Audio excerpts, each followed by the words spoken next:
कृष्ण। कलयुग चारों युगों में सबसे अधम है। इसके लक्षणों के बारे में हम पिछले भागवतम वीडियो में चर्चा कर चुके हैं, जिनका श्रवण करके ऐसा लगता है कि कलयुग में कोई भी अच्छा गुण होना संभव ही नहीं, लेकिन ऐसा है नहीं। कलयुग में भी एक सद्गुण है, और वो क्या है, इसकी जानकारी आपको इस वीडियो को पूरा देखने के बाद अंत में मिलेगी, तो बने रहिए हमारे साथ। कली इतना पतित है कि इसके काल में राजाओं में धरती के एक टुकड़े पर राज करने की होड़ लगी रहेगी और वे पशुओं की तरह लड़कर एक दूसरे को समाप्त कर देंगे। और ये सब देखकर भूमि देवी तंज कसते हुए कहती है, ये राजा कितने मूर्ख हैं। मृत्यु इन्हें कठपुतली की तरह नचा रही है। ये शरीर तो केवल एक बुलबुले के समान है, लेकिन ये राजा काम के वशीभूत होकर अपने इस रक्त के थैले से कितने आसक्त रहते हैं। ये जानते हुए भी कि बड़े बड़े लोगों को भी ये संसार छोड़ना पड़ा है, ये बुद्धिजीवी मुझे जीतने के लिए व्यर्थ में एक दूसरे से लड़ते रहते हैं तथा विनाश के मुख में समा जाते हैं। इस प्रकार कलयुग के राजाओं का वर्णन सुन के महाराज परीक्षित दया भाव से पूछते हैं कि इस कलयुग का कोई अच्छा गुण भी तो होगा। भला कलयुग के ये पतित लोग अपना उद्धार किस प्रकार कर पाएंगे? इसके उत्तर में श्रील सुखदेव गोस्वामी ने क्या कहा, चलिए श्रवण करते हैं। सुखदेव गोस्वामी कहते हैं, चारों युगों में सतयुग सबसे महान है, क्योंकि इसमें धर्म अपने 4 पैरों पर खड़ा था। ये 4 पैर थे, सत्य, दया, तपस्या तथा दान।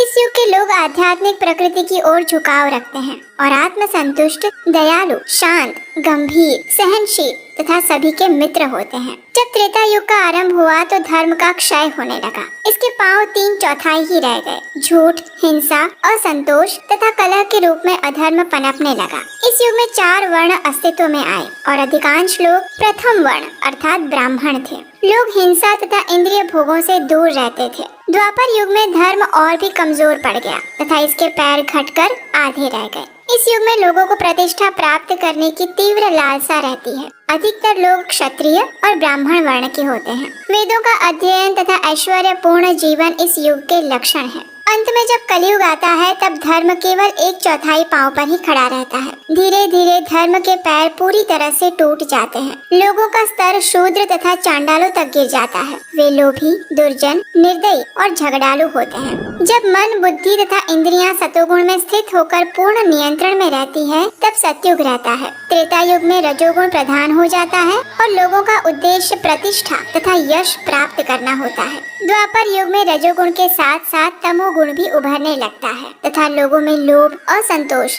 मिथ्या अहंकार, कपट तथा द्वेष के लक्षण दिखाई देने लगते हैं। कलयुग में तमोगुण अपने शीर्ष स्तर पर होता है तथा लोग धोखाधड़ी, आलस, झूठ, हिंसा, शोक, मोह तथा भय का शिकार होते हैं। परंतु किसी एक युग में गुणों के आधार पर दूसरे युगों के लक्षण भी दृष्टिगोचर हो सकते हैं। जैसा कि तमोगुण से भरपूर कलयुग में सतोगुणी कार्य करने से एक छोटे से स्थान में सतयुग की स्थापना की जा सकती है। कलयुग के प्रभाव से 4 आश्रम भी दूषित हो जाएंगे। ब्रह्मचारी अस्वच्छ रहा करेंगे तथा अपने वचनों से डगमगा जाएंगे। गृहस्थ दान देने की अपेक्षा भिक्षा मांगेंगे। वानप्रस्थी जंगलों में नहीं जाएंगे तथा सन्यासियों के मन धन की लालसा से दूषित हो जाएंगे। स्त्रियां चरित्रहीन होकर लज्जा त्याग देंगी तथा बच्चों का लालन पालन भी नहीं करेंगी। अधिक खाने से वे मोटी हो जाएंगी और उनके कद छोटे हो जाएंगे। जनता से धोखेबाजी होगी और लोग धन की लोलुपता में किसी भी हद तक गिर जाएंगे। नास्तिक लोग वेदों पर टीकाएं लिखेंगे। प्रजा राजनेताओं द्वारा लूटी जाएगी। लोगों की दूरदृष्टि जाती रहेगी। धन न होने पर सेवक चरित्रवान स्वामी को भी छोड़ देगा और काम न मिलने पर स्वामी विश्वसनीय सेवक को भी त्याग देगा। वृद्ध गायों को बूचड़ खाने में छोड़ दिया जाएगा अथवा असहाय रास्ते पर छोड़ दिया जाएगा। स्त्रियां पुरुषों को नियंत्रित करेंगी और पारिवारिक ढांचा खत्म हो जाएगा। सन्यासी धर्म के नाम पर आडंबर आचरण करेंगे और बड़े बड़े भाषण देकर स्वांग रखेंगे। ब्राह्मण तथा पंडित धार्मिक कार्यों को केवल अपने भरण पोषण का साधन बनाएंगे। शहरों में चोरों का बोलबाला होगा। प्रचुर मात्रा में अनाज उत्पन्न नहीं होगा, जिससे लोगों का शरीर दुर्बल होगा। सरकार अत्यधिक कर लगाएगी और लोग निर्धन रहेंगे। स्वयं को आभूषणों से न सजा पाने के कारण वे भूत पिशाच जैसे दिखेंगे। मात्र एक सिक्के के लिए लोग अपने ही घर वालों की हत्या तक कर देंगे और वे अपने पारिवारिक कर्तव्यों को भी नहीं निभाएंगे। अपने उदर तथा इंद्रियों को संतुष्ट करना ही जीवन का लक्ष्य होगा। लोग भगवान के चरणों में शीश नहीं झुकाएंगे और सभी यज्ञ बंद हो जाएंगे। यदि कोई व्यक्ति मरते समय भी भगवान के नाम का कीर्तन करे तो उसके पाप नष्ट हो सकते हैं, लेकिन कलयुग के पतित लोग इतना भी नहीं कर पाएंगे।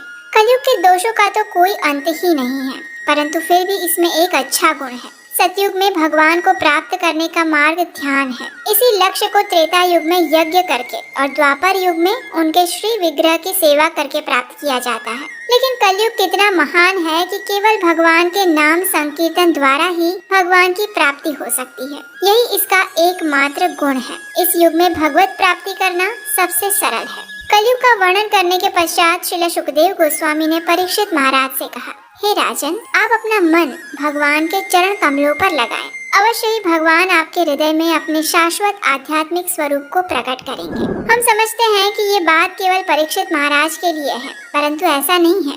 ये बात हम सब के लिए तर्क संगत है, क्योंकि इस समय हम कलयुग में जी रहे हैं। कलयुग के अनेक दोष हैं, लेकिन फिर भी उसका एक सद्गुण, जैसे कि अभी अभी हमने श्रवण किया, वो है हरिनाम संकीर्तन, यानी हरे कृष्ण महामंत्र का जप करना।